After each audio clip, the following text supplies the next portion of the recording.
Fragments of You. I remember the night everything changed. It began with a voice I couldn't forget, soft, trembling, and distant. It said only 4 words. I remember you, Daniel. And then the world fell silent. At first, I thought it was a dream, one of those scattered illusions the mind invents when it's too tired to face reality. But the voice returned, again and again, each time clearer, closer. And every time I woke up with the same feeling, that someone out there was searching for me. My name is Daniel Hayes, astrophysicist, rational thinker, man of science. Yet lately, science has begun to fail me. For weeks, I've seen flickers of light that shouldn't exist, shadows that pulse in rhythm with my heartbeat. The universe is whispering, and somehow it's using her voice. I've tried to explain it to my colleagues at the Quantum Research Center. They laugh, call it sleep deprivation. Maybe they're right. Maybe I'm just losing my mind. But there's something in that voice, something that knows me. Not my name, me. Last night, the dream changed. This time, I saw her. A woman standing beneath a sky made of fractured mirrors. Her hair flowed like starlight, and her eyes, I swear, her eyes knew me. She reached out her hand through the shimmering air and whispered, "Don't forget me this time." And just before the light shattered, I heard the hum of machinery, the faint static of a transmission. When I woke up, the quantum field resonator, the machine we've been building for years, was active. It had turned itself on. The readings showed something impossible, a signal pattern identical to my neural frequency. Someone or something was reaching out from the other side. And as I stared at the monitors, the voice returned. Clear, soft, real. "Daniel," it said, "my name is Elara." At first, I didn't breathe. I just stared at the monitors, afraid that a single blink would erase her voice. "Daniel," she said again. The sound was faint, distorted by static, but it was human, real. I leaned closer to the console. "Who are you?" A pause, a soft intake of breath. "My name is Elara," she whispered. "I think I've been calling you for a long time." Her tone trembled, caught between fear and wonder. The frequencies around us began to flicker, patterns forming in the air, like invisible waves taking shape. "Elara," I said slowly, my pulse racing. "Where are you transmitting from?" Another silence. Then, "I don't know. It looks like your world, but it's quieter. The stars are closer here." Her words made the room colder. I looked at the timestamps. Her signal was coming from a mirror frequency, one that shouldn't exist. Our machine wasn't built for two-way communication. This wasn't possible. Still, I couldn't stop. "What do you remember about me?" I asked, though I didn't know why. "You used to stand by the lake," she said softly, "at sunset.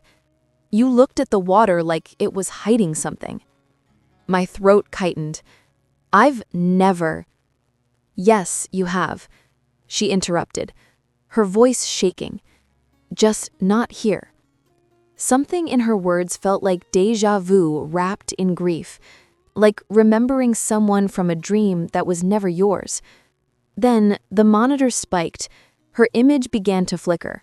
For a second, a face appeared, blurred, light bending around it, and in that distortion, I saw her eyes, the same ones from my dream. She looked right through the screen and whispered, "They'll shut me down soon. Don't let them." The signal cut out. Silence swallowed the room. I stood there, hands trembling over the dead console, the echo of her last words trapped inside my mind. "Don't let them." That night, I couldn't sleep. Every light hum in the building felt like her, reaching out again, lost between worlds. And for the first time in my life, science felt small, compared to the sound of her voice. They called it a containment measure. I called it fear. By morning, the lab was sealed off. No access, no data, no explanation. The government had arrived quietly, like shadows that had been waiting for a reason to move. Dr. Mercer, my supervisor, avoided my eyes when he told me the order. "The signal's been classified," he said. "You're done, Daniel. Pack your things." He didn't notice my hands shaking. That night, I broke back in. The corridors were silent except for the hum of frozen air. I moved through the dark like a ghost, past the glass chambers and abandoned consoles, until I reached the resonator. It was still warm, still alive. I reconnected the circuits manually, ignoring the alarms that would trigger once the system reactivated.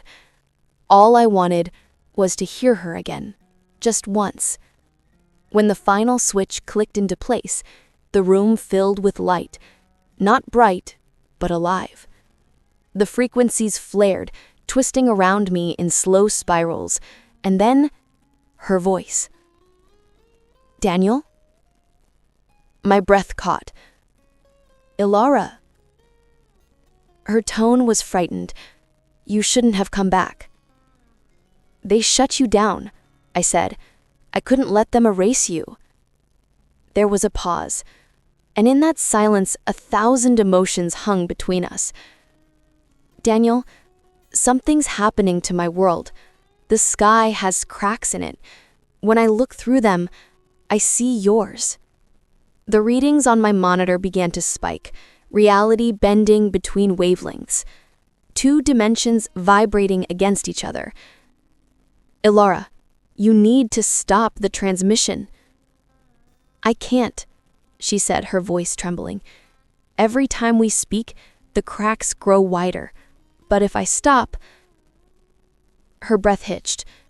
"You'll forget me again." I stared at the distortion building in front of me, the air itself rippling like liquid glass. The machine was pulling at something deeper than physics, something human. "Elara," I said, "we'll find another way. Just hold on." But even as I said it, the monitors exploded with noise, and for the first time, her image became clear. She was standing in a room identical to mine. Same walls, same machine, only one difference.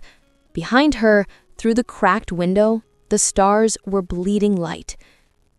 "Daniel," she whispered, "if one of our worlds collapses, which one do you think survives?" And then, everything went black. When the lights came back, everything was wrong. The lab was still there, same walls, same machines, but the air felt different, heavy, quiet, like the silence that follows a scream. I called her name. "Elara?" Static. Then faintly, "I'm here." Her image flickered, ghost-like, pale light bleeding from the edges of her face. The connection was unstable, but her eyes found mine through the chaos. "Daniel," she said softly, "I think something's changing." "What do you mean?" "The stars," she whispered. "They're fading." I looked at the readings. Her dimension's energy field was collapsing.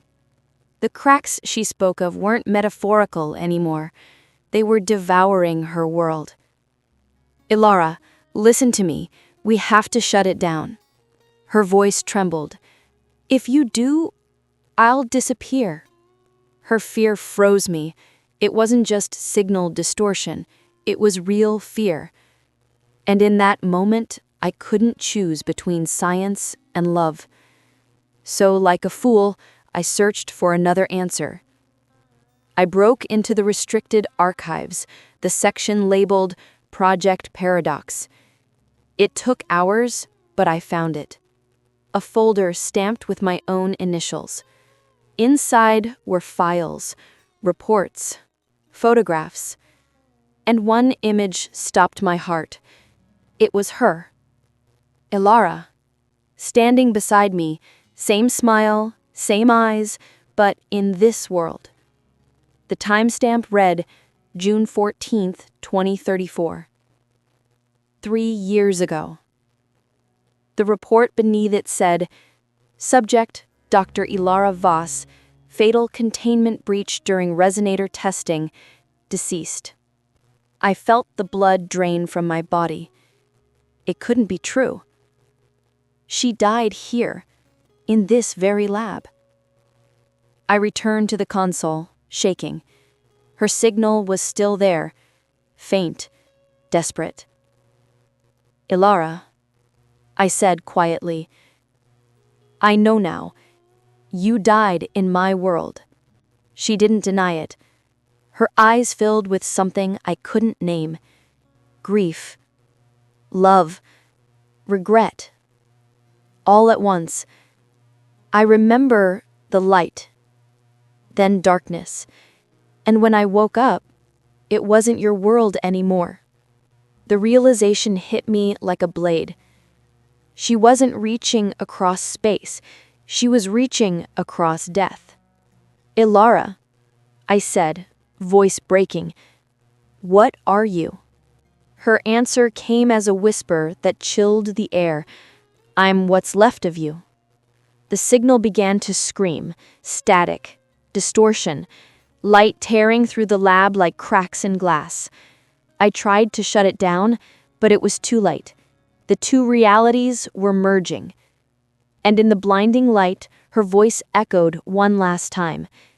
If one of us must fade, let it be me. Then, silence. Only my heartbeat remained.